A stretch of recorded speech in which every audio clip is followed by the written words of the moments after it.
शहरातील महात्मा फुले पुतळा परिसरात क्रांतिज्योती सावित्रीबाई फुले यांच्या पुतळ्याचे लोकार्पण।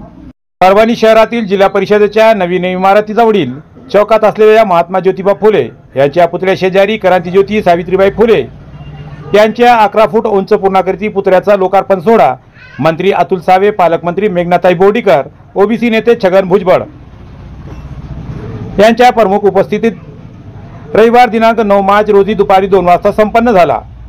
या सोहळ्यास आमदार राजेशदादा विटेकर, आमदार डॉक्टर रत्नाकर गुट्टे, आमदार डॉक्टर राहुल पाटील, माजी आमदार बाबाजानी दुर्राणी, सुरेश वरपुडकर, जिल्हाधिकारी रघुनाथजी गावडे, जिल्हा परिषद सीईओ नितिशा माथुर, महानगरपालिका आयुक्त धैर्यशील जाधव, प्रताप भैया देशमुख, किरण सोनटक्के, कृष्णा कटारे, रोहित राऊत, अनिल गोरे,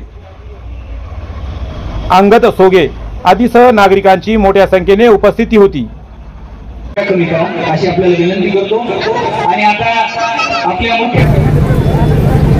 आपल्या सगळ्यांतर्फे क्रांतिज्योती सावित्रीबाई फुले यांच्या पूर्णाकृती पुतळ्याचा लोकार्पण सोहळा सुद्धा पार पडतो आहे।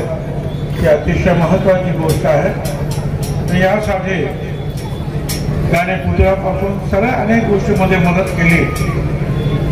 ते या राज्याचे आदरणीय मंत्री नामदार अतुलजी सावे, माननीय नामदार सौभाग्यवती मेघनाताई बोर्डीकर, आमदार राजेश विटेकर, आमदार डॉक्टर रत्नाकर गुट्टे, जिल्हाधिकारी रघुनाथ गावडे, सीओ जिल्हा परिषद नितिशा माथुर, माजी आमदार बाबाजानी दुर्राणी, माजी महापौर ज्यांनी मला असं वाटतं की पहिल्यांदा ठराव केला ते प्रतापराव देशमुख, माजी महापौर वरकटताई बापूसाहेब भुजबळ, ॲडव्होकेट सुभाष राऊत, अंबादासजी जरुरकर, कृती समितीचे मुख्य संयोजक रोहित राऊत, सुमित जाधव, विठ्ठल तळेकर, बंडू मेत्रे, अनिल गोरे, कृष्णा कटारे, नानासाहेब राऊत, माझ्या सर्व बांधवांनो, भगिनी आणि माता, मी महात्मा फुलेंच्या कार्यक्रमासाठी सुद्धा इथे येऊन गेलेलो आहे। पण त्या अगोदर सुद्धा मी अनेक वेळा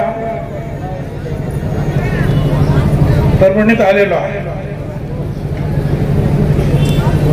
मला असं वाटतं 93-94 साली जालनाला समता परिषदेचा जो मेळावा झाला आणि त्यामध्ये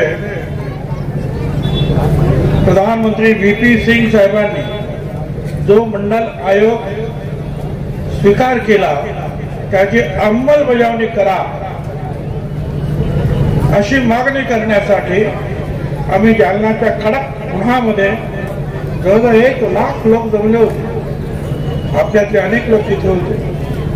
ते थोरे आहेत समोर बसलेले,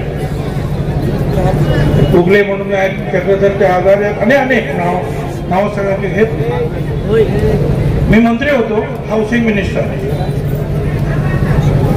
पवार साहेब मुख्यमंत्री होते, विलासराव देशमुख होते, शिवाजीराव देशमुख होते, सीताराम केसरी, अनेक मंत्री होते आणि आम्ही सगळ्यांनी एकच मागणी केली फक्त इम्प्लिमेंटेशन झालं पाहिजे।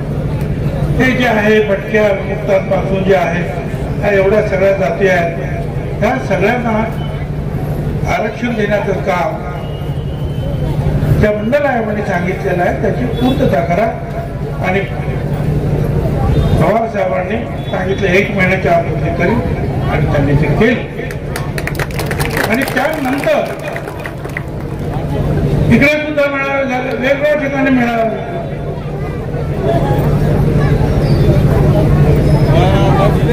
त्यामुळे जे आहे परभणी काय तशी काही नवीन नाही। आमचे रामप्रसादजी बोर्डीकर जे आहेत आमचे निमित्त आमच्यावर त्यांनी काम,